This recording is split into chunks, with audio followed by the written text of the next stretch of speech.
पिटारा।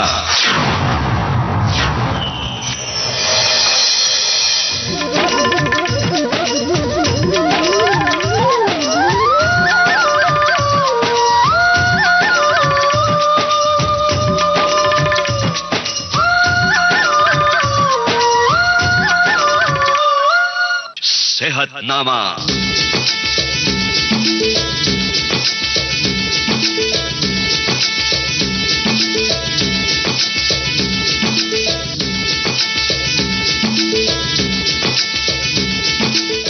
आज की सेहतनामा कार्यक्रम में हम बातचीत करेंगे नेशनल इंस्टीट्यूट ऑफ नेचुरोपैथी जो कि पूना में है, वहां की डॉक्टर सीमा भवन जी से। और हमारी आज की बातचीत का विषय है लकवा। सीमा जी, कार्यक्रम में बहुत बहुत स्वागत है आपका। नमस्कार। आप सभी को भी और आवाज की दुनिया के सभी लोगों में बड़ों को प्रणाम और छोटों को प्यार भरा नमस्कार। सीमा जी, प्रोग्राम की शुरुआत करें उसके पहले मैं आपका एक संक्षिप्त परिचय जानना चाहता हूं। आपके इस स्वर में अपने बारे में कुछ बताइए। जी, मेरा जन्म हैदराबाद में हुआ है और बचपन से ही पापा ने मुझे योगा के क्लास में डाला था और आगे चलकर MBBS में एडमिशन नहीं हो पाया, तब फिर मैंने नेचुरोपैथी लिया था। 5.5 years का कोर्स है ये, Gandhi nature cure college Ameerpet के पास हैदराबाद में है। तो चलिए अब हम अपनी बातचीत की शुरुआत करते हैं। जी जी डॉक्टर सीमा जी, मैं आपसे जानना चाहता हूं कि लकवा जो है जी वो क्यों होता है, क्या कारण है उसके? लकवा एक ऐसा प्रॉब्लम है कि सुनते ही लोगों को थोड़ा सा तकलीफ होती है कि वो इंसान किसी पे डिपेंडेंट रहता है, क्योंकि या तो उसका हाथ या फिर उसका पाँव या फिर शरीर का एक आधा हिस्सा हिल नहीं पाता है। और इसमें सबसे ज्यादा बड़े कारण ऐसे देखे हैं कि वैस्कुलोपैथी, यानी कि आपके शरीर की नसों में, खून की नलियों में कहीं पे जमा ज्यादा हो रहा है, जिसको हम विजातीय द्रव्य बोलते हैं, या फिर कोलेस्ट्रॉल ज्यादा है, या फिर आपका खून में ग्लूकोज लेवल भी बहुत बढ़ गए हैं तो भी ये हो सकता है। आपके इसमें इंसुलिन भी अगर बढ़ गया है तो भी होता है। इम्पेयर्ड नाइट्रिक ऑक्साइड प्रोडक्शन बोल के बोला जाता है, यानी कि जिनका मोटापा ऑलरेडी है और BP ऑलरेडी है, तो इन लोगों को भी कभी भी अचानक हो सकता है। और जिनके यूरिन में एल्ब्यूमिन बार बार निकलता है उन लोगों को भी बार बार हो सकता है। और लेटेस्ट में भी रिसर्च स्टडीज होमोसिस्टिन डिसफंक्शन के नाम से, यानी आपके प्लेटलेट्स में कुछ एब्नॉर्मलिटी है तो भी ये हो सकता है। बारीक खून की नलियों में कुछ तकलीफ है तो भी हो सकता है। और भारत में मृत्यु का दर इसके कारण 10% है, ऐसा देखा गया है। सीमा जी, आपने इसके कुछ तकनीकी हिस्से जो हैं उनके बारे में भी बात की। तकनीकी जो इसकी भाषा में इसको जो कुछ कहा जाता है, जो कारण हो सकते हैं जी। लेकिन आम आदमी जो है वो इसे लकवा के नाम से जानता है जी। फिर हम इसको पैरालिसिस भी कहते हैं, कई लोग इसको अर्धांग भी कहते हैं। जी जी। जैसा कि आपने बताया कि किन किन कारणों से ये हो सकता है, लेकिन कई बार हम देखते हैं कि दुर्घटना वगैरह के बाद भी लोग जो हैं लकवा का शिकार हो जाते हैं। तो उसकी वजह क्या होती है? जब दुर्घटना में ऐसा कोई व्यक्ति इसका शिकार होता है तो सबसे ज्यादा असर किस चीज पर पड़ता है और किस चीज के कारण ऐसा होता है? या तो उसके सर पे बहुत गहरी चोट लगती है तब ऐसा होता है, या फिर उसके शरीर के खास, देखिए हमारे शरीर में दिमाग एक सबसे जरूरी हिस्सा है, लेकिन उसके साथ साथ हमारा पीठ का हिस्सा भी बहुत कीमती है। तो वहाँ के भी कोई हिस्सों में, कोई नसों में अगर गहरी चोट अंदरूनी लगती है तो भी ऐसा हो सकता है। अगर अचानक एक्सीडेंट में होता है या फिर बाद में निकल के आता है, ये सब अभी भी बहुत ही एक्सीडेंट वाले केस खास करके बताना चाहूंगी कि इवन मेनिंजाइटिस जैसे बुखार चढ़ जाता है कभी और वो अंडर ऑब्जर्वेशन पेशेंट रहता है एक्सीडेंट वाला, तो और भी अलग अलग उनके कारण बताए गए हैं, लेकिन सब कुछ स्पाइनल कॉर्ड और ब्रेन रिलेटेड ही उनमें तकलीफें पाई गई है। डॉक्टर सीमा, आपकी बातचीत से मुझे जो एक बात समझ में आती है वो ये कि जैसे शहरों में केबल का जाल बिछा होता है ना, ऑप्टिकल केबल्स का, और जो करंट ले जाने वाले जो वायरें हैं उनका, ऐसे ही हमारे शरीर में भी नसों नाड़ियों का एक जाल है। बहुत सही, बहुत सही। और वो संकेत ब्रेन से ब्रेन तक जो संकेत जाते हैं शरीर को हरकत देने के लिए, चलाने के लिए, वो संबंध विच्छेद हो जाता है। जी जी। और इसके लिए शरीर में घूमना, उठना, चलना फिरना, लेटना, मुड़ना, ये इन सब चीजों में उनको तकलीफ होती है, क्योंकि शरीर से, दिमाग से आदेश मिलने बंद हो जाते हैं। बहुत सही, है ना? बहुत सही। तो इस पर आगे बात करेंगे। यहाँ आपकी पसंद का एक गाना हम सुनवाना चाहते हैं डॉक्टर सीमा। सबसे पहले मैं यही बताना चाहती हूँ कि आजकल का हमारे पाइथागोरस नाम के बहुत बड़े साइंटिस्ट ने बताया था कि एक इंसान अगर म्यूजिक और आहार इन दोनों को बराबर पैरेलली जिंदगी में रखे तो उसे शायद कोई रोग होगा ही नहीं। तो और दूसरी तरफ हमारा लेटेस्ट में म्यूजिक थेरेपी बता रहा है जी। कि कुछ खास राग अगर वो इंसान रोज सुने, खास करके जिनको पैरालिसिस हो गया है उनको भी, और जो सामान्य आदमी भी अगर रोज ये राग के भजन या गाने सुनता है तो प्रेशर नहीं आता है, स्ट्रेस नहीं आता है। आइए सुनते हैं। बात बात में रूठो ना, अपने आप को लूटो ना, ये रंग बदलती दुनिया है, तकदीर से अपनी रूठो ना, ये रंग बदलती दुनिया है, तकदीर से अपनी रूठो ना, बात बात में रूठो ना।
डॉक्टर सीमा, लकवा जो है वो क्यों होता है ये तो आपने बता दिया।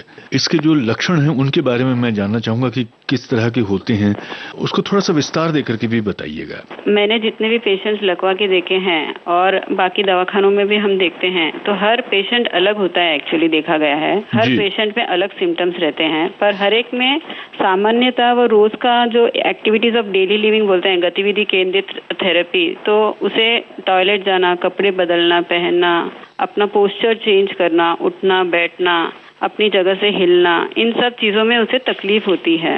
ये साधारणतया उसका कोई भी शरीर के हिस्से में, यानी कि एक तरफ का हाथ, एक तरफ का पैर, या फिर दोनों हाथ दोनों पैर, जिसको क्वाड्रिप्लीजिया बोलते हैं हम, ऐसे, या फिर एक तरफ का बाएं तरफ का पूरा ऊपर से लेकर नीचे तक का हिस्सा, या सिर्फ बाएं तरफ का चेहरा या दाएं तरफ का चेहरा, ये सब तकलीफें देखी गई है। हम देखते हैं कई लोग की जो स्पीच होती है, बोलने पर भी असर पड़ता है, मुंह थोड़ा सा टेढ़ा हो जाता है, ठीक से लिख नहीं पाते, अक्षर बिगड़ने लगते हैं। इसके बारे में भी बताइएगा, और क्या इसका दृष्टि पर भी असर पड़ता है और स्मृति पर? इससे ज्यादा देखा गया है, क्योंकि जैसे ये पहला एक्यूट प्रॉब्लम जब स्टार्ट होता है, तभी से वो पेशेंट डिप्रेशन में जाने के कारण उसमें ये सब चेंजेस आते हुए देखा गया है। और इन सब चीजों में वाकई आपने जो बोला कि दिमाग पे ही कहीं ना कहीं MRI के द्वारा हमें ये इजीली डायग्नोस किया जा सकता है, जबकि हम निसर्गोपचार में अलग तरीके से इसे डायग्नोस करके उस हिसाब से ये करते हैं प्लान। निसर्ग उपचार यानी प्राकृतिक चिकित्सा के जरिए, है ना? हाँ। और उसमें तो वो एक्सरे निकालेंगे, MRI करेंगे, उससे फिर वो इलाज करते हैं जो भी। लेकिन जैसे मान लीजिए कि कोई व्यक्ति, उसकी रीढ़ की हड्डी में चोट लग गई है, तो उसका प्राकृतिक चिकित्सा उसकी कैसे होगी, कैसे क्या इलाज होगा उसका? प्राकृतिक चिकित्सा में हम पंचतत्व चिकित्सा का उपयोग करते हैं सर, यानी कि आकाश और जल, वायु, अग्नि और फिर मड थेरेपी या मिट्टी चिकित्सा जो बोलते हैं हम। तो पांचों की चिकित्सा एक के बाद एक आसानी से उस इंसान को पहले से बेहतर मानसिक और शारीरिक स्वास्थ्य दे, इस हिसाब से प्लान करके बताया जाता है। इसीलिए हमें डिटेल में उनकी बाकी की चीजें भी, जो जिंदगी में स्ट्रेस आया था, वो डोमेस्टिक, प्रोफेशनल, या ऐसा क्या कारण था जिसके कारण ये हुआ, तो ये जो इश्यू जब स्टार्ट हुआ था उसकी जिंदगी में, उस दौरान उसकी जिंदगी क्या चल रही थी, ये सब हमारे डिटेल में जानना बहुत जरूरी होता है। उस हिसाब से हम ये प्लान करते हैं। सीमा जी, अभी यहाँ प्लान करते हैं एक गाना, नीले गगन के तले। वो गाना बहुत ही पसंद है, क्योंकि गगन यानी आकाश तत्व, और आकाश तत्व में ही हमारे सभी मैक्सिमम थेरेपीज हैं जो इंसान को पूरा बदल देता है। आइए सुनते हैं। नीले गगन के तले धरती का प्यार पले, नीले गगन के तले धरती का प्यार पले, ऐसे ही जग में आती हैं सुबहें, ऐसे ही शाम ढले, नीले गगन के तले धरती का प्यार पले।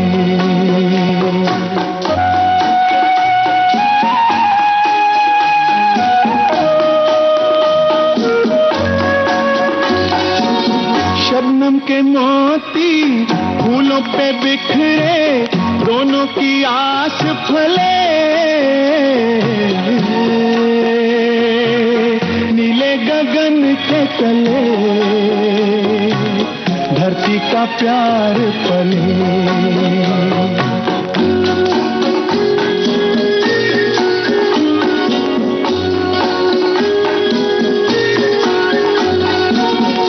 खाती बेले मस्ती में खेले, पेड़ों से मिल के गले,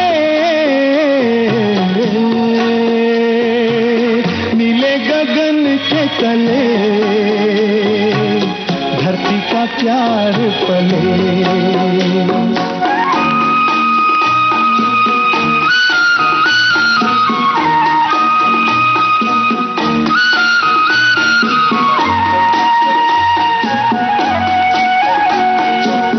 नदिया का पानी दरिया से मिलके सागर की ओर चले,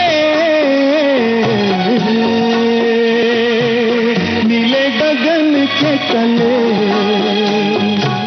धरती का प्यार पले, ऐसे ही जग में आती है सुबहें, ऐसे ही शाम ढले। नीले गगन के तले धरती का प्यार पले।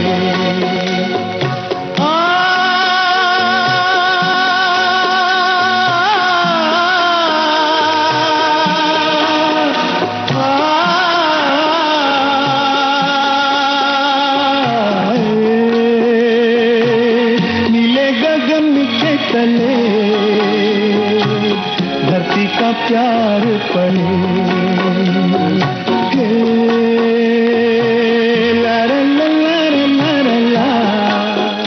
बड़ी दिलचस्प बात बताई आपने कि हमारा शरीर पंच तत्वों से बना है और पंच तत्वों में ही विलीन हो जाता है। चिकित्सा में भी आप पंच तत्वों का सहारा लेते हैं, है ना? ये पंच तत्व जो है वो तो आपने गिना दिया और आम आदमी भी इन पंच तत्वों को समझता है, लेकिन इनके जरिए इलाज कैसे होता है? जैसे चिकित्सा जो होती है मिट्टी के जरिए, लेकिन आकाश तत्व, जल तत्व और वायु तत्व और अग्नि तत्व के बारे में भी मैं जानना चाहूंगा कि वो लकवे के निवारण में, उसको दूर करने में क्या भूमिका निभाते हैं? सबसे पहले हम जल के बारे में बोलेंगे।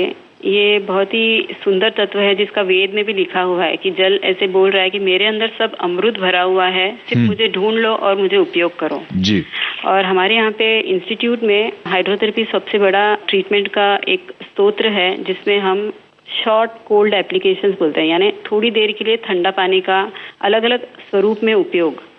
दूसरा होता है गुनगुना पानी का उपयोग, उसको भी हम या तो टब में या फिर पट्टी के रूप में या फिर हम स्टीम बोलो आप या फिर अल्टरनेट कंप्रेस बोलो, इस रूप में हम यहाँ पे दिया जाता है। तीसरा होता है अलग अलग प्रकार की पट्टियाँ, जैसे पाँव में तकलीफ है तो लेग पैक लगाया जाता है, तो गर्म पाँव की पट्टी बांधने से उस इंसान को इतना आराम आता है। नेक्स्ट होता है ड्राई पैक्स। ड्राई पैक्स यानी सूखी पट्टी बांधना, कोई भी हिस्से को, जिस हिस्से में तकलीफ है, जैसे हाथ का हो गया तो हाथ को लगाना, पाँव को हो गया तो पाँव को लगाना, और पीठ पे और पेट पे भी हम 2-3 प्रकार की किडनी पैक, गैस्ट्रोहेपेटिक पैक और कोल्ड एब्डोमिनल पैक, ऐसी तरह की पट्टियां बांधते हैं।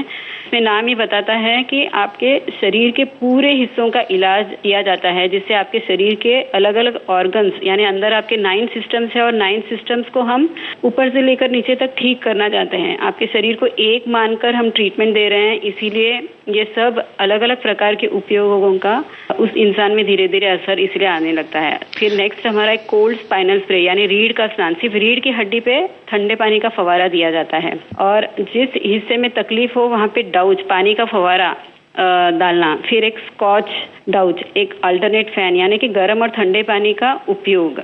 गर्म यानी कि हल्का सा गर्म, और ठंडा यानी या तो बर्फ का उपयोग किया जाता है या फिर साधारण जल का उपयोग किया जाता है।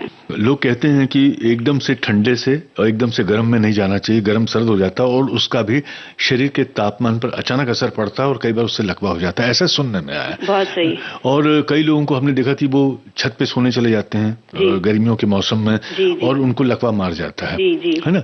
ऐसे ही कई लोग बाहर से आते हैं, पसीने से भीगे होते हैं और सीधा नहाने चले जाते हैं, और वो कई बार शिकायत करते हैं। तो इसकी वजह क्या होती है? जी, आपने बहुत सही पॉइंट पे साधारण जनता में जो गलतियां होती है उसके बारे में बताया है। मैंने अभी शुरुआत में भी यही बोला था कि शॉर्ट कोल्ड एप्लीकेशंस, यानी कि एकदम कम समय के लिए। यानी मैं एक बात एग्जांपल देना चाहूंगी कि अगर किसी को सर्दी भी हो जाती है तो हम बोलते हैं 1 मिनट का कोल्ड शावर लेके अपने शरीर को ड्राई फ्रिक्शन बाथ, यानी कि एक सूखा कपड़ा लेके, खुरदुरा कपड़ा लेके अपने शरीर के पूरे बॉडी पार्ट्स को जब तक एक बूंद पानी शरीर पे न रहे तब तक ब्यूटीफुली रब करना है सॉफ्ट कपड़े से। ये हम इसीलिए करते हैं कि वो शॉर्ट कोल्ड एप्लीकेशंस का आंखों पे असर तो आता है, लेकिन उसका रिएक्शन आने वाले 4-5 घंटे या कभी 7-8 घंटे तक भी देखा गया है। उस रिएक्शन के आने के कारण उस शरीर के हिस्से में एक पहले से बेहतर हलचल तैयार और निर्माण कर सकते हैं, ऐसा हमने यहाँ पे महसूस किया है सर। तो हमारे यहाँ पे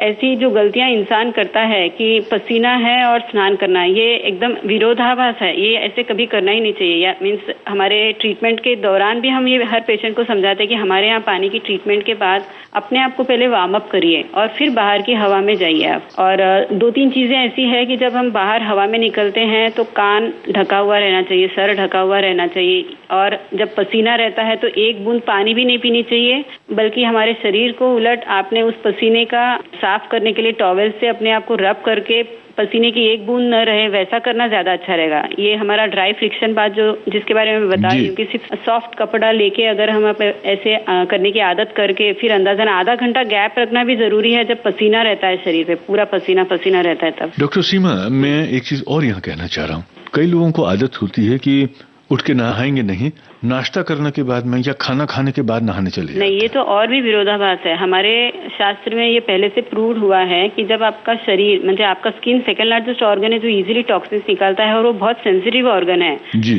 तो जब आप इसको पानी के टच में लाते हो तो एक बार में इसे सिर्फ आधा घंटे का पानी का स्पर्श ठीक रहता है, और ये पानी का स्पर्श आधा घंटा होने के बाद भी इसे वार्म अप करना जरूरी। जैसे अभी मैंने बताया ड्राई फ्रिक्शन बात, आफ्टर एवरी ट्रीटमेंट लेने से उसका रिएक्शन आता है अंदर आपके इंटरनल ऑर्गन्स में, खून का बाहर जाना अंदर आना, बाहर जाना अंदर आना, ऐसे होने के कारण कम से कम आधे से एक घंटे का गैप अगर आप रखेंगे हमेशा पानी के कांटेक्ट के बाद, खाने के लिए बोलिए या पीने के लिए बोलिए, तो ये ज्यादा बेहतर तरीके से आपको एक इलाज के रूप में फायदा दे सकता है। डॉक्टर सीमा, एक चीज और जानना चाहता हूँ मैं, क्योंकि कई लोग जो स्नान करते हैं ना वो ठंडे पानी से करते हैं ना, लेकिन कई लोगों को साल भर गर्म पानी से नहाने की आदत होती है और सिर पर भी गरम गरम पानी डालते हैं। तो कई लोग कहते हैं कि पानी जो नहाने का जो पानी होता है उसका तापमान गुनगुना जैसा होता है ना वैसा उतना वो गर्म होना चाहिए, हल्का गुनगुना वो अच्छा होता है। मैं आपसे जानना चाहूंगा, क्योंकि आप प्राकृतिक चिकित्सा की विशेषज्ञ हैं, तो बताइए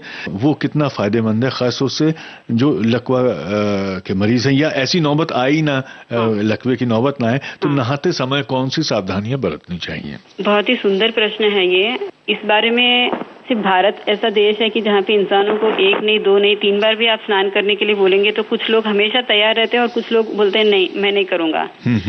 तो पहले उस इंसान के बारे में डिटेल में हम पूछताछ करते हैं कि आपको कौन सा टेम्परेचर में बेटर लगता है, क्योंकि हर इंसान की अंदर की आदत है सर कि they know where they are comfortable and where they are not. पहले हम उनके टेम्परेचर एक्सेप्टेंस के बारे में बात करते हैं और फिर हमारे यहाँ पे जब ट्रीटमेंट स्टार्ट होता है तब हम उन्हें ये बताते हैं कि सिर्फ गर्म कभी अच्छा नहीं रहता। हमेशा पहले अगर आप शुरुआत गर्म से करते हैं तो उसके बाद में थोड़ा ठंडा, फिर वापस थोड़ा गर्म। जैसे मैं हमारे डाइट चार्ट में भी हमने लिख के पेशेंट्स को यहाँ पे एजुकेट किया है कि अगर 1 मग गर्म पानी इस्तेमाल करते हो तो 1 मग ठंडा इस्तेमाल करो, वापस 1 मग गर्म, और ऐसे आप लगातार 4 से 5 मिनट तक स्नान करोगे तो ये ज्यादा बेहतर रहेगा साधारण गर्म सिर्फ गर्म के बदले में। तो सीमा जी, अभी यहाँ पर स्नान करवाते हैं अपने श्रोताओं को संगीत का, जी आपकी पसंद के गाने का। जैसे बताया कि ठंडा पानी ही इंसान के लिए सबसे अच्छा है क्योंकि वो भी एक प्रकृति का प्रोडक्ट है। अगर बाकी सभी प्रकृति की चीजें साधारण टेम्परेचर का यानी एनवायरमेंटल टेम्परेचर का पानी उपयोग करके वो ज्यादा स्वस्थ है हमसे, तो हमें भी कोशिश करना चाहिए कि भले ही हम 1 मिनट का स्नान करें लेकिन साधारण ऑर्डिनरी टेम्परेचर का यानी एनवायरमेंटल टेम्परेचर के पानी से स्नान करेंगे तो अच्छा रहता है। और इसी के रिलेटेड जो गाना है ठंडे ठंडे पानी से नहाना चाहिए, I would like to listen to that song. तो चलिए अपने श्रोताओं को भी स्नान करवाते हैं इस खूबसूरत गीत का। हो ठंडे ठंडे पानी से नहाना चाहिए, हो ठंडे ठंडे पानी से नहाना चाहिए। गाना आए या ना आए गाना चाहिए, हाँ गाना आए या ना आए गाना चाहिए। पुत्रा ठंडे ठंडे पानी से नहाना चाहिए। गाना आए या ना आए गाना चाहिए, अरे गाना आए या ना आए गाना चाहिए।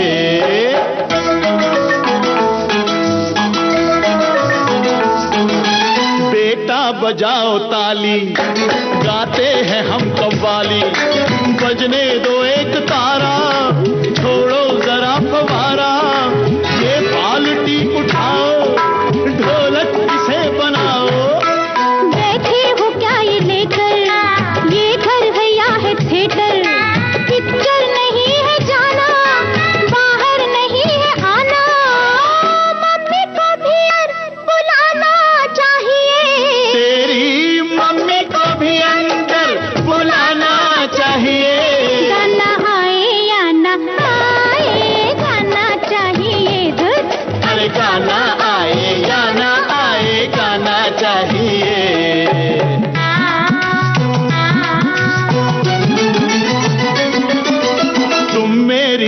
गड़ी हो, तुम दूर क्यों खड़ी हो, तुम भी जरा नहा लो, दो चार गीत गा लो, दामन हो क्यों बचाती, अरे दुख सुख के हम हैं साथी। छोड़ो हटो अनाड़ी, मेरी भिगो दी साड़ी, तुम कैसे बेशर्म हो, बच्चों से कोई कम हो, मम्मी को तो लड़ने का बहाना चाहिए। चुप बे शैतान, मम्मी को तो लड़ने का बहाना चाहिए। गाना आए या ना आए, गाना चाहिए। हाँ, गाना आए या ना आए, गाना चाहिए। ए, ओ, ओ,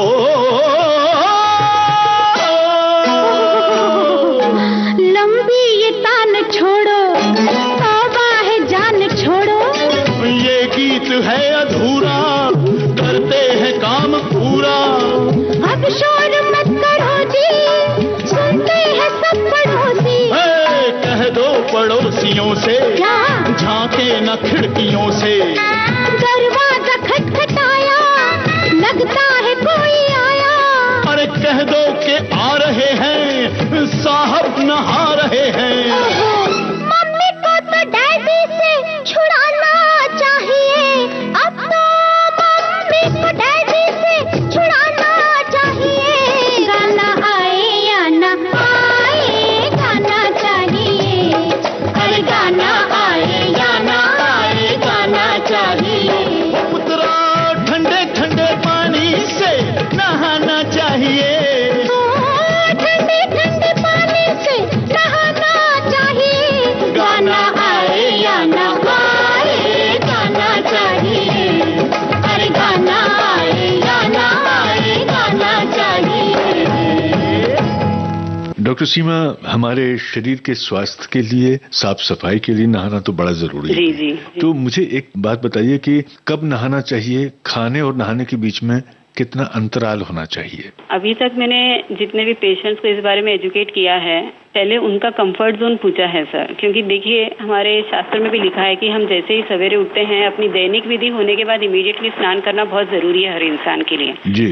तो इसीलिए हर इंसान को शुरुआत दिन की पानी पीने से करना चाहिए, यानी अंदर की साफ सफाई। लेकिन ऐसा देखा गया है कि आज का इंसान पानी रात में ज्यादा पीता है, या फिर खाना खाने के साथ अगर ज्यादा पीता है तो ये इसका इम्बैलेंस और बढ़ते जाता है। डिनर के पहले 1 घंटा पहले पानी पी लिया और उसके बाद में उसने पानी न पिया, और सवेरे उठते ऊषभ पान के रूप में या तो तांबे का या फिर कांच के बर्तन में भी रखा तो हरकत नहीं, अगर चांदी और सोने के बर्तन नहीं है तो, तांबा वगैरह भी नहीं अवेलेबल है तो।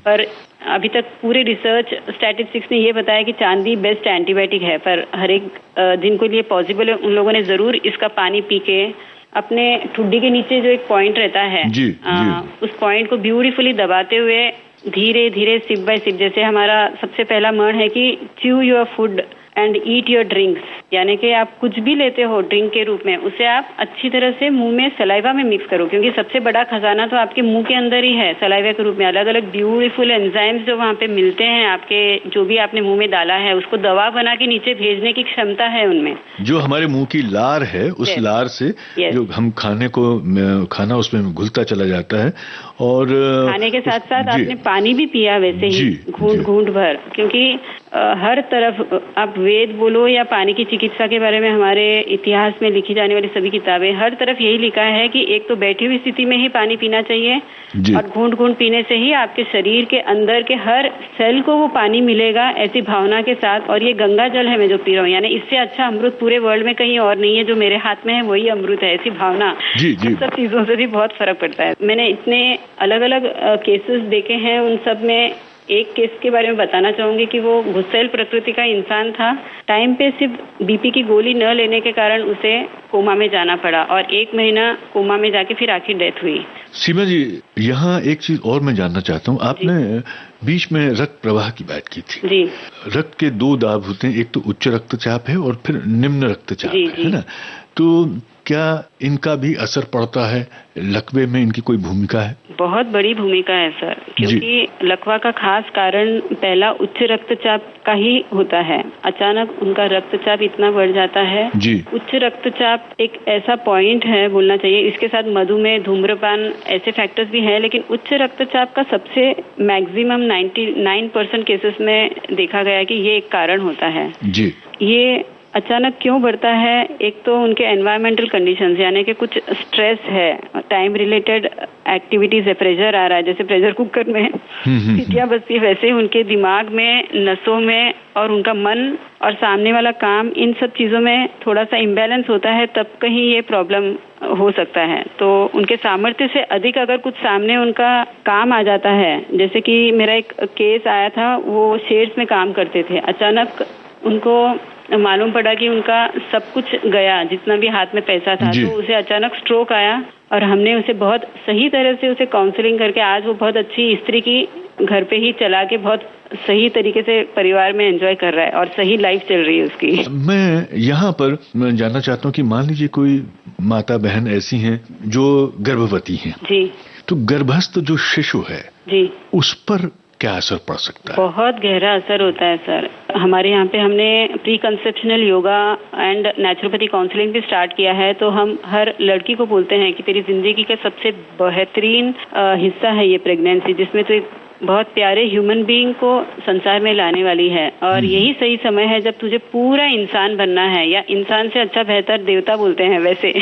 तो हमारे योग के जो पहले 6-7 मेथड्स हैं, यानी कि यम, नियम, आसन, उसके बाद आसन और प्राणायाम की ट्रेनिंग, और उसके बाद ध्यान धारण यानी मेडिटेशन वगैरह, हम ये जो बहुत ब्यूटीफुली काउंसलिंग करके उनको इस बारे में समझाते हैं कि इससे आपका बच्चा एक परिपूर्ण बच्चा रहेगा, जिसमें कोई भी स्ट्रेस नहीं रहेगा, ना उसमें रहेगा, और हल्की फुल्की ऐसी बातें भी सिखाते हैं कि आगे जाके वो माँ बनकर इन्हीं सब, जैसे मैंने म्यूजिक का एग्जाम्पल दिया आपको, अलग अलग आर्ट्स के हिसाब से भी उस बच्चे में हम पहले से अच्छा बैलेंस ला सकते हैं। प्रेगनेंसी अपने मन को जितना हो सके शांत रखना, सामने वाले को रिएक्ट करना ही है ऐसा वो निकाल दे दिमाग से कि अगर सामने वाला गलत भी बोल रहा है तो प्रेगनेंसी के दौरान अपने आप को ऐसे सोचे कि नहीं, मेरे पास सही नॉलेज है मेरे लिए, एंड सामने वाला अगर गलत है तो उसे मैं शांति से आगे बोलूंगी। जब तवा गर्म होता है तब बात नहीं करनी चाहिए। थोड़ी देर पहले आपने बात की कि आज हम इस जीवन शैली का जो अभी जिसको हमने अपनाया हुआ है, ये थोड़ी सी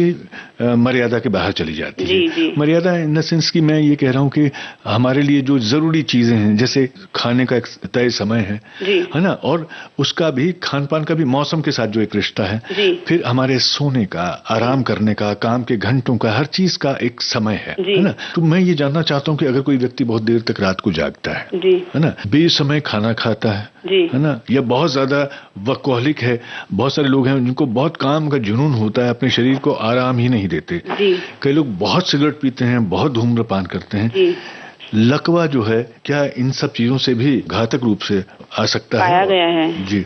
बहुत सही बोला आपने। इस पॉइंट पे मैं इतना जरूर बोलना चाहूंगी कि हम हमारा करियर बदल नहीं सकते, प्रोफेशन बदल नहीं सकते, और अगर हमें हमारे करियर या प्रोफेशनल वर्क में मजा आता है तो ये अच्छी बात है, पर ये मजा नहीं आ रहा है तो फिर आपको प्रकृति चिकित्सा में आना पड़ेगा। काउंसलिंग के साथ साथ कुछ सिंपल टेक्निक्स है सर, जैसे मैंने अभी भी थोड़ी देर पहले बताया था कि शॉर्ट कोल्ड एप्लीकेशन, जैसे हल्का सा बर्फ का मालिश अगर हम गर्दन, शोल्डर और अपने स्पाइन पे करते हैं रोज सोने के पहले, क्योंकि आपका अगर टाइम निर्धारित नहीं है, लेकिन ये सिंपल एप्लीकेशंस ऑफ वाटर, मतलब यानी अपना पानी का अलग अलग रूप में इस्तेमाल करना, ये जब उनको टाइम हो, भले ही 1 मिनट 2 मिनट या कभी सिर्फ 5 मिनट ही लगते हैं इन सब छोटे छोटे एप्लीकेशन से, ये आपके शरीर के अंदर आप जितना स्ट्रेस डाल रहे हो अपने काम के कारण या बेमैल जिंदगी से, तो ये सब इजीली कंट्रोलेबल है। यहाँ पर सीमा जी आपकी पसंद के गाने की बारी है। दर्पण कहलाए, ये सुनना पसंद करूंगी मैं। आइए सुनते हैं फिल्म काजल का गीत आशा जी की आवाज में। जी।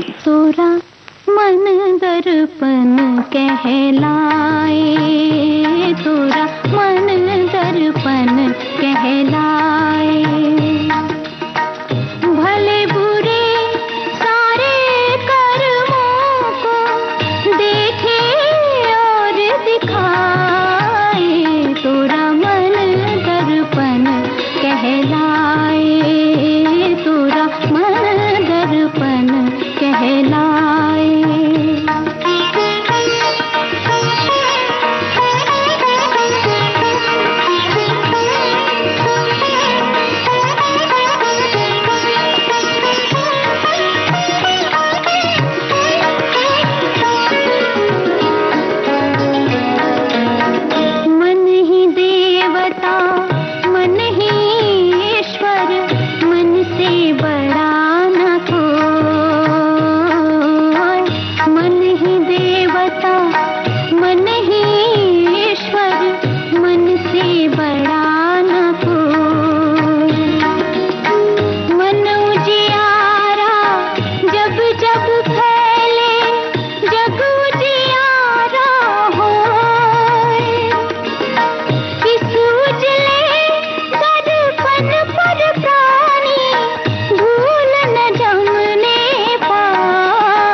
मन की तो बात हो गई, फिर से वापस तन पर आते हैं। और लकवा जो है वो शरीर पर जब असर डालता है, जैसे मैंने पहले ही बताया कि पंच तत्व में आकाश तत्व चिकित्सा जो है ये सबसे पहले हमारे सभी चिकित्साओं के पहले काम करती है, जिसमें हमारा काउंसलिंग रहता है। फिर सेकंड नंबर पे आता है रिलैक्सेशन, थर्ड नंबर पे आता है स्लीप। यानी रिलैक्सेशन अलग चीज है जो हम योगा थेरेपी के दौरान उनको सिखाते हैं कि ऐसा आपका दिन भर में जब भी हो, बैठे बैठे कुर्सी पे भी, काम करते करते भी अपने आप को कैसे रिलैक्स करना है, सिंपल विजुअलाइजेशन टेक्निक से ऐसे। और दूसरा है कलर विजुअलाइजेशन। ये अभी हमारा क्रोमोथेरेपी बहुत प्यारा सा ब्यूटीफुल सब्जेक्ट है, जिसमें अलग अलग रंगों के द्वारा एक इंसान की जिंदगी में नया रंग ला सकता है। और वैसे ही इन पेशेंट्स में भी हमने काफी फायदे देखे हैं कि अगर हम रंग का उपयोग भी इनको करते हैं अलग अलग तरीके से, जैसे मैंने बोला उस रंग के कपड़े पहनना, या उस कलर के चीजों को खाना, या फिर उस कलर के तेल से मालिश करना, या फिर उस कलर की अपने रूम में वही पेंट लगा देना, या फिर उस कलर के, जैसे अभी ग्रीन बहुत अच्छा देखा गया इनके लिए, तो केले के पत्ते का स्नान, जिस हिस्से में तकलीफ है उस हिस्से को अगर हम केले के पत्ते में बांध के थोड़ी देर धूप में बैठाते हैं और उसके बाद हल्का सा मालिश करते हैं, तो इनमें इस तरीके से भी फायदा हो सकता है। मैं स्पीच पर आना चाहता हूँ और स्मृति पर, क्योंकि ये दो बहुत ही महत्वपूर्ण चीजें हैं। मेरा ये आपसे निवेदन है कि इस बारे में बताइए कि जैसे लकवा हुआ और स्मृति पर असर पड़ गया तो कितने दिनों में वो वापस अपनी सामान्य स्थिति में लौट सकती है, और ऐसे कोई व्यक्ति जिस पर लकवे का असर हुआ है, उसकी स्पीच चली गई है, लड़खड़ाता है, स्लर करता है ना, क्लैरिटी मिस हो जाती है, तो इसके लिए आप क्या उसको सुझाव देती हैं जो भी मरीज इसका शिकार हुआ है, और उसके ठीक होने के कितने % चांसेस होते हैं? एक्चुअली इस बारे में हम पेशेंट्स को रेफर करते हैं स्पीच थेरेपिस्ट के पास, और दूसरी तरफ हमारी जल चिकित्सा भी इसमें मदद करती है, जैसे पानी में चलना, पानी में व्यायाम करना, और गरारे करना, अलग अलग प्रकार के शब्दों का उच्चारण करना, जैसे जीभ को फोल्ड करके कैसे करना, कौन से शब्द निकालना, इस बारे में स्पीच थेरेपिस्ट बड़ा रोल प्ले करता है। और हम शारीरिक अंदरूनी डिटॉक्स के लिए जो अलग अलग तरीके के ट्रीटमेंट्स देते हैं, जिसमें वायु तत्व चिकित्सा का मालिश बोलिए आप, या फिर अपना वायु तत्व चिकित्सा का ही हवा का स्नान अलग अलग तरीके से धूप स्नान के साथ। अच्छा, ये सब चीजें भी इसमें मदद करती है सर।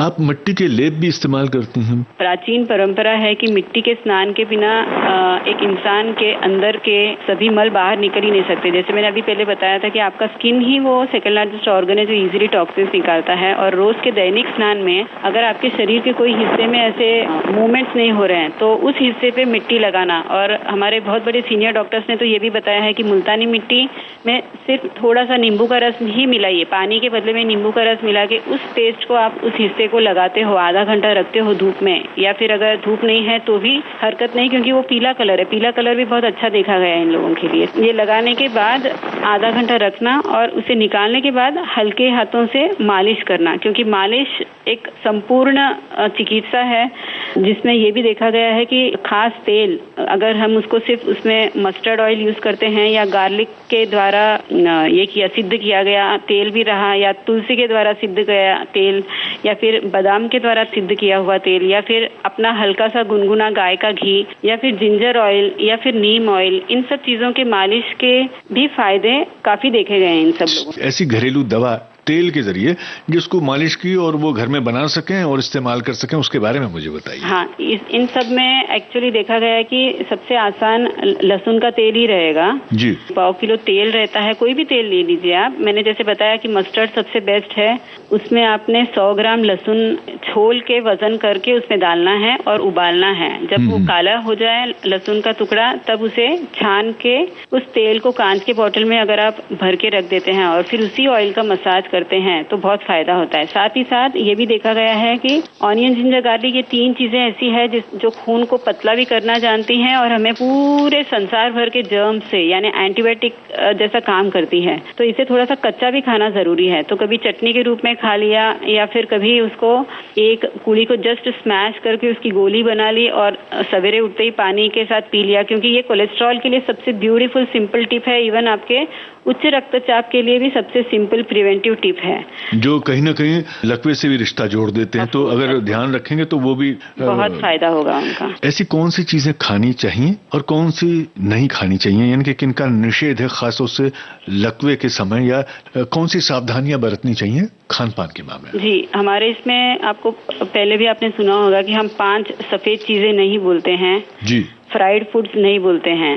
बाकी अपने भारतीय परंपरा की सभी चीजें अच्छी है खाने के लिए। जैसे आप देखते हो जैसा देश वैसा वेश भी रहना चाहिए। जैसे महाराष्ट्र में है तो महाराष्ट्र की थाली जो एक संपूर्ण पारंपरिक रीति के हिसाब से आपने खाया तो वो भी बहुत अच्छा है। दूसरा आपके देखिए सबसे ज्यादा स्टडीज खाने पीने के बारे में किस पे हुई है, तो ये इस पे हुआ है कि ट्रेडिशनल डाइट पे, यानी ट्रेडिशनल यानी क्या, जो आपके दादा दादी, नाना नानी, चाचा चाची और आपके मम्मी पापा ने जो सालों से अपना भोजन इस्तेमाल किया है, अगर आप भी वही यूज करेंगे तो ज्यादा अच्छा रहेगा। और जो सहज मिल जाए आपको। यस, और जो सहज आसपास के वातावरण में अभी अभी तैयार हुआ है। ऐसा नहीं है कि आप पूना में बैठे हैं और शिमला का ही आपको एप्पल चाहिए, ऐसी धारणा न रखें। आपके आसपास, और जैसे मैंने अभी सिंपल बताया कि कांदा लहसुन अदरक एक सिंपल चीज है जो हर घर में रहती है, और इसका भी आपने अलग अलग रूप में, जैसे कांदा कोतंबीर हम सिर्फ पाव भाजी के साथ खाते हैं, लेकिन अगर हमने रोज की आदत में कांदा कोतंबीर और थोड़ा जीरा डाल दिया उसमें, बहुत बढ़िया फायदा होता है। दूसरी चीज है कि हरी मिर्च और लाल मिर्च को थोड़ा रिप्लेस करके काली मिरी हम यूज करेंगे तो ज्यादा अच्छा है। काली मिरी को क्वीन ऑफ द स्पाइसेस बोला गया है। सीमा जी, वैसे तो कहा गया भारतीय रसोई जो है अपने आप में एक चलता फिरता जो है एक छोटा रूप कह लें, मैं फार्मेसी बोलती हूँ सर। हाँ, दवा खाना ही है वो अपने आप में, और जितने भी मसाले हमारे यहाँ इस्तेमाल होते हैं वो अपने आप में दवा का काम करते हैं, उनकी अपनी अपनी तासीर है। बहरहाल मैं ये जानना चाहता हूँ आपसे कि जैसे अभी ये मौसम बारिश का है, कई बार क्या होता है कि लोग पानी में भीगने का बड़ा शौक होता है, भीग भाग गए, उसके बाद में शरीर को ठीक से पहुंचते भी नहीं है, ऐसे ही सोने चले गए या गीले कपड़ों में ही बहुत समय निकाल दिया।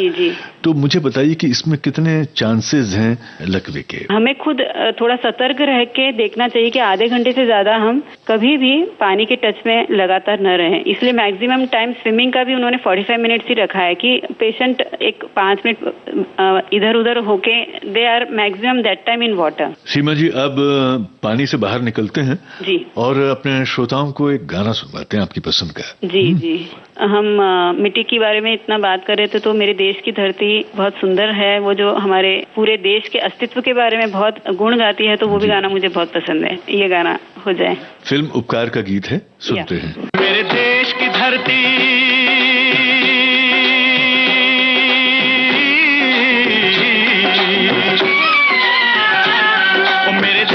धरती सोना उगले उगले हीरे मोती, मेरे देश की धरती, मेरे देश की धरती, मेरे देश की धरती, सोना उगले उगले हीरे मोती, मेरे देश की धरती, मेरे देश की धरती।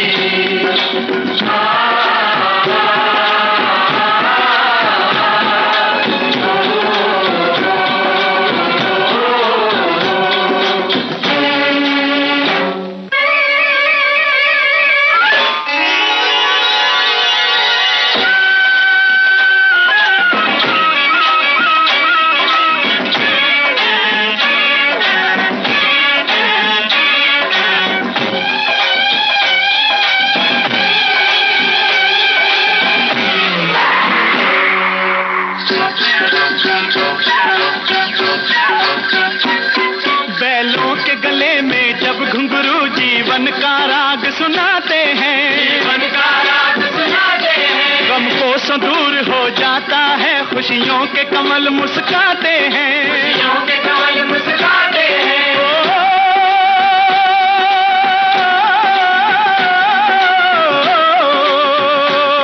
सुन के रहट की आवाजें, सुन के रहट की आवाजें, यूं लगे कहीं शहनाई बजे, लगे कहीं शहनाई बजे, आते ही मस्त बहारों के दुल्हन की तरह हर खेत सजे, दुल्हन की तरह हर खेत सजे। मेरे देश की धरती,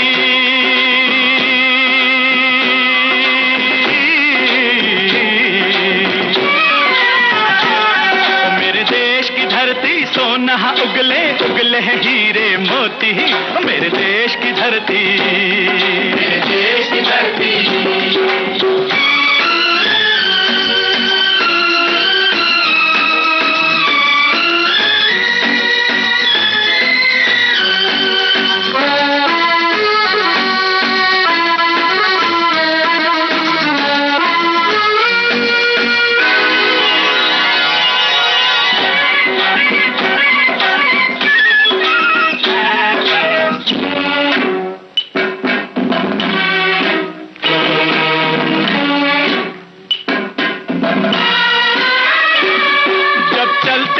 धरती पे हल ममता अंगड़ाइयाँ लेती है, अंगड़ाइयाँ लेती है। क्यों ना पूजे इस माटी को जो जीवन का सुख देती है, जो जीवन का सुख देती है।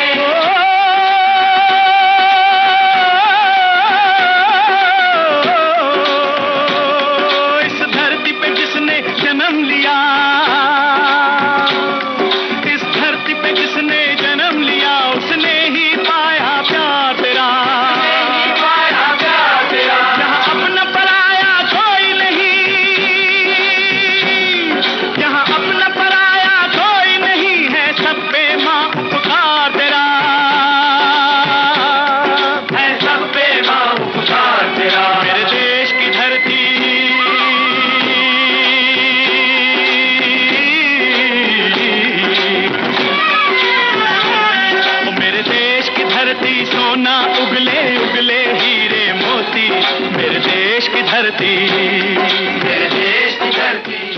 सीमा जी, उपकार फिल्म का गीत हमने सुनवाया और अब मैं चाहता हूं कि आप उपकार ये करिए कि मुझे थोड़ा सा विस्तार से बताइए। जैसे इलाज की जब हम बात करते हैं तो लोग सबसे पहले ये सोचते हैं कि साहब प्राकृतिक चिकित्सा की बात कर रहे हैं, पता नहीं कितने पैसे लग जाएंगे, कितना समय लगेगा। तो मैं ये जानना चाहता हूं कि आम तौर पर जो इलाज होता है उसके मुकाबले प्राकृतिक चिकित्सा की अगर हम बात करते हैं तो इसमें कितना समय लगता है, कितना पैसा लगता है और क्या ये आम आदमी के बजट के अंदर है? ये सबसे सुंदर ऐसी चिकित्सा है जो हर इंसान अगर एक बार देख ले तो जिंदगी भर न भूले। जैसे खाने पीने के बारे में हम एक बार रेसिपी जान लेते हैं ना सर, देख लेते हैं या खा भी लेते हैं हमारे सामने, जैसे कुकिंग क्लासेस में होता है, वैसा ही नेचुरोपैथी भी आपको सीखने जैसे अवस्था में ही हमारे इंस्टीट्यूट में एक हर आने वाले इंसान को पहुंचाया जाता है ये संदेश कि देखो ये ऐसे लगाई जाती है, इसके लेने के कारण तुम्हें कितना अच्छा अनुभव आया ये तुमने ही जाना है और हमने भी महसूस किया है आप में ये फर्क। तो इसे आप कैसे घर पे करोगे, बस आपने इसे कंटिन्यू करना है। तो अंदाज़न आने वाले यहाँ पे हर पेशेंट ये सीख के जाता है कि ऐसे ऐसे अलग अलग तरीके से वो अपने शरीर पे स्व उपचार कर सकता है। और गांधी जी का ये सबसे बड़ा सपना था कि निसर्गोपचार द्वारा सेल्फ रिलायंस यानी अपने आप पे स्वाभिमानी इंसान की तरफ दवाई पे न डिपेंड होके खुद के शरीर के शास्त्र को समझकर इसमें पंच तत्व के रूप में कौन से तत्व की ज्यादा जरूरत है वो खुद समझे। और यही हमारे यहाँ पे ये 6 दिन के ट्रीटमेंट में होता है जिसका चार्जेस सिर्फ 500 रुपीज है। और ये एक बार हम यहाँ पे सिर्फ पेपर बनवाने के यानी जिंदगी भर के काउंसलिंग फ्री रहती है। तो through out life he can come any time and कुछ भी जानकारी हमसे लेके अपने आप को पहले से बेहतर सेहत देने के लिए नेचुरोपैथी का उपयोग कर सकता है। आपने कहा कि 6 दिन में 6 दिन ही उसकी मियाद है कि इसके अलावा भी रुकना पड़ता है? नहीं सर, देखिए काफी जो आसपास रहते हैं लोग वो लोग आते हैं सर, खास करके लकवे जैसी बीमारी में उनको कभी 6 हफ्ते भी लग जाते हैं। और जिनके पास टाइम है, पैसा है, पैसे भी उतने ज्यादा नहीं है, रीजनेबल है और उनको पहले से बेहतर सेहत आराम से किसी अच्छे थेरेपिस्ट के द्वारा मसाज वगैरह, क्योंकि मसाज भी एक बहुत बड़ी चिकित्सा है सर जिसका हम इस ऐसे केसेस में मसाज को हम बहुत भर देते हैं। जैसे कि अंदाजन अभी तक के सभी पैरालिसिस केसेस में मसाज ने सच में अपना डंका बजाया है ऐसा बोल सकती हूँ मैं। तो मसाज पहले उनको हम ये सिखाना पड़ता है। हमारे यहाँ पे जो है मसाज स्वीडिश मसाज की जाती है और जिन लोगों को जरूरत है उनको पूरे शरीर की मालिश सिर्फ सैटरडे और संडे दिया जाता है। जानकारी भी दी जाती है और उसके साथ हम 45 मिनट्स का वो स्वीडिश मसाज के बाद 10 मिनट का एक्यूप्रेशर का मसाज भी किया जाता है और उसके बाद हल्का सा स्टीम थोड़ी देर के लिए चेस्ट पैक के साथ लगाया जाता है। तो इससे भी उस इंसान को एक अंदाजा आता है कि यस ऐसे इस तरीके से मालिश करके फिर हल्का सा गर्म और ठंडा, क्योंकि मैंने बोला ना हम कोई भी चीज सिर्फ गर्म नहीं देते हैं, पहले ठंडे पानी का शावर फिर हल्का सा गर्म फिर वापस एंडिंग ऑल्सो विथ कोल्ड। तो इस दौरान जो पेशेंट्स को खुद को अनुभव आता है उसके हिसाब से फिर वापस काउंसलिंग करके हमको समझाते हैं कि you have to go this way in the future of life. आपकी बातचीत से एक बात समझ में आती कि प्राकृतिक चिकित्सा में स्नान, लेप और मालिश ये बड़ी फायदेमंद है, बड़ी असरकारक है। तो आपका जो संस्थान है वहाँ पर जो फिजियोथेरेपी की क्या व्यवस्था है? हमारे यहाँ फिजियोथेरेपी में अभी इंटरफेरेंशियल थेरेपी और अल्ट्रासाउंड नाम की 2 चीजें हैं। इसके साथ साथ उस इंसान को जिस हिस्से में तकलीफ है उसके रिलेटेड स्ट्रेंथनिंग एक्सरसाइज बोलिए या ऐसे मूवमेंट्स जिससे उस शरीर के हिस्से में पहले से बेहतर हरकत शुरू हो जाए, तो उसका भी हम यहाँ पे ट्रेनिंग देते हैं। साथ ही साथ इसी फिजियोथेरेपी के पैकेज में हम उन्हें कभी कभी गर्म और ठंडा, जैसे मैंने अभी भी बताया था कि सिर्फ गर्म अच्छा नहीं रहता, तो अगर आधा मिनट के लिए कुछ गर्म स्पर्श और फिर आधा मिनट के लिए बर्फ का स्पर्श, वापस आधा मिनट, ऐसे हम लगातार 6-7 बार उनको ये अल्टरनेट कंप्रेस के रूप में उस हिस्से को देने से भी उनको आराम आता है। सीमा जी, बात सही है कि कुछ चीजें ऐसी हैं जो संस्थान विशेष में ही मिलती हैं, कई बार वो घर में उपलब्ध नहीं होती हैं। मैं एक चीज और जानना चाह रहा हूं कि जो लोग खासतौर से शासकीय सेवा में हैं, ऐसे लोग अगर आना चाहते हैं तो क्या उसके लिए कोई आपकी तरफ से कंसेशन मिलता है उनको, जो ऐसे मरीज आते हैं जो शासकीय सेवा में, चाहे वो प्रदेश सरकार की नौकरी में हो या केंद्र सरकार की नौकरी? सेंट्रल गवर्नमेंट हेल्थ स्कीम के अंतर्गत जिन लोगों को मेमो मिलता है उनके हॉस्पिटल के द्वारा, उनके लिए रिएम्बर्समेंट हो जाता है सर। तो ऐसे पेशेंट, जब से ये 14 आवर्स का ओपीडी शुरू हुआ है, काफी लोग आते हैं और they continue the treatment and based on that उनको पूरा पैसा वापस मिल जाता है। एक बात और, स्थानीय लोग तो हैं वो कभी भी आ सकते हैं जी, लेकिन जो दूर से आते हैं जी, उनको सबसे ज्यादा तनाव इस बात का होता है कि हम रुकेंगे कहाँ। तो आपके यहाँ ठहरने की क्या व्यवस्था है संस्थान? नहीं, हमारे यहाँ ठहरने की व्यवस्था नहीं है। इस बारे में हम, क्योंकि पहले फोन करके आता है ना सर पेशेंट, तो हम उनको बता देते हैं कि आसपास कोई धर्मशाला या ऐसी कोई है पूना स्टेशन के आसपास जहाँ पे लोगों को 1-1 महीना भी रहने की व्यवस्था काफी नॉमिनल चार्जेस में होती है, लेकिन हम उसमें इंटरफियर नहीं कर पाते हैं because they have to plan according to their contact. तो उनकी अगर जानकारी है आसपास के लोगों से, काफी संस्थाएं हैं लेकिन, तो पर उनको पर्सनली ही वो सब प्लान करके आना पड़ता है। और मैंने जैसे बताया कि सिर्फ 1 दिन का टच, यानी कि 1 दिन भी अगर पेशेंट आके, जैसे अभी रोज का ये मामला है कि जो दूर दूर से आते हैं और स्टेशन के नजदीक है, हमारा बहुत ही नजदीक है, सिर्फ वॉकेबल डिस्टेंस है, मैं खुद 5 मिनट लगते हैं खाली आने में। तो जिन लोगों की ट्रेन लेट है वो लोग भी यहाँ पे आके जो नॉलेज लेके जाते हैं, 1 दिन का ट्रीटमेंट का अंदाजन 1.5 घंटे में हो जाता है सर। तो कोई भी इंसान सिर्फ 1.5 घंटे के लिए भी आके अगर अपने आप को जान जाता है और हमारे काउंसलिंग के द्वारा कुछ समझ में आता है उसको, तो he also tries to gain the knowledge of naturopathy. Seema ji, आखिरी में मैं एक चीज और जानना चाहूंगा, सब इसमें सक्सेस रेट कितना है, क्या है? सर, हर पेशेंट में सक्सेस रेट है ऐसा मैं बोल सकती हूँ, क्योंकि उसे एक जैसे जिंदगी में नई दिशा मिल गई है, ऐसे सभी पेशेंट्स ने मुझे अभी तक बताया है। क्यों बता रही हूँ मैं इस बारे में? क्योंकि इसमें खर्चा तो है नहीं, सिर्फ पानी का अलग अलग प्रकार से उपयोग और हम जो घर पे रख सकते हैं ऐसे छोटी मोटी चीजों का उपयोग और दैनिक आहार के साथ साथ अपने शरीर को सही तरीके से हिलाना डुलाना, एक अलग ऐसी भी पद्धति है जिसके कारण एक इंसान को प्रकृति से जुड़कर अपने शरीर की सेहत को पहले से हमेशा बेहतर स्वास्थ्य में वो खुद को पा सकता है। तो अब ऐसा है कि हम अपने कार्यक्रम की सीमा पर आ चुके हैं, यानी कि हमारे कार्यक्रम की भी एक समय सीमा है। सीमा जी, तो बताइए यहाँ कौन सा गाना है? सर जो तेरा चकराए या दिल डूबा जाए। yes. फिल्म प्यासा का गीत सुनते हैं, रफी साहब की आवाज है, सुनते हैं ये गाना। जी। सर जो तेरा चकराए या दिल डूबा जाए, आजा प्यारे पास हमारे, काहे घबराए, काहे घबराए।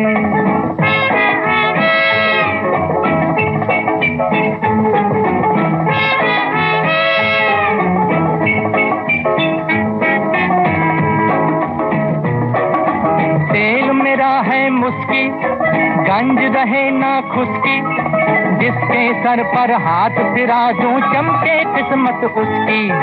तेल मेरा है मुस्की गंज रहे ना खुशकी, जिसके सर पर हाथ फिरा दूं चमके किस्मत उसकी। सुन सुन सुन अरे बेटा सुन, इस चंपी में बड़े बड़े गुण। सुन सुन सुन अरे बेटा सुन, इस चंपी में बड़े बड़े गुण। लाख दुखों की एक दवा है, क्यों ना आजमाए। काहे घबराए, काहे घबराए। सर जो तेरा चकराए या दिल डूबा जाए, आजा प्यारे पास हमारे, काहे घबराए, काहे घबराए।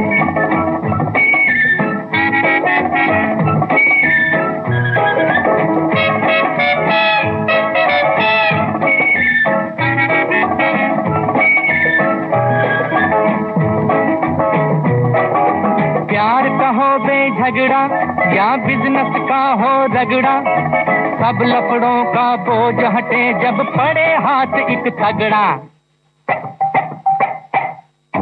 प्यार का हो बे झगड़ा या बिजनेस का हो रगड़ा, सब लफड़ों का बोझ हटे जब पड़े हाथ एक तगड़ा। सुन सुन सुन अरे बाबू सुन, इस चंपी में बड़े बड़े गुण। सुन सुन सुन अरे बाबू सुन, इस चंपी में बड़े बड़े गुण। लाख दुखों की एक दवा है, क्यों ना आजमाए। काहे घबराए काहे घबराए, सर जो तेरा चकराए या दिल डूबा जाए। आजा प्यारे पास हमारे, काहे घबराए काहे घबराए। डॉक्टर सीमा भवन जी, आप हमारे इस कार्यक्रम में तशरीफ लाई और आपसे इतनी दिलचस्प बातें हुई, बहुत ही उपयोगी जानकारी आपने दी। इसके लिए मैं अपनी ओर से, विविध भारती की ओर से और तमाम सुनने वालों की ओर से आपका शुक्रिया अदा करता हूं। बहुत बहुत धन्यवाद। नमस्कार जी। नमस्कार सभी को। दोस्तों, ये थी मुलाकात डॉक्टर सीमा भवन से कमल शर्मा की टेलीफोन पर। विषय था प्राकृतिक चिकित्सा पद्धति में लकवे का उपचार। आज के इस कार्यक्रम में तकनीकी सहयोगी थे प्रदीप शिंदे, कार्यक्रम के प्रस्तुतकर्ता रामकरण मीणा।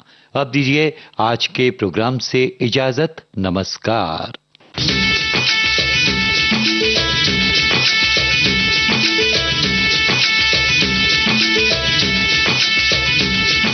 सेहतनामा।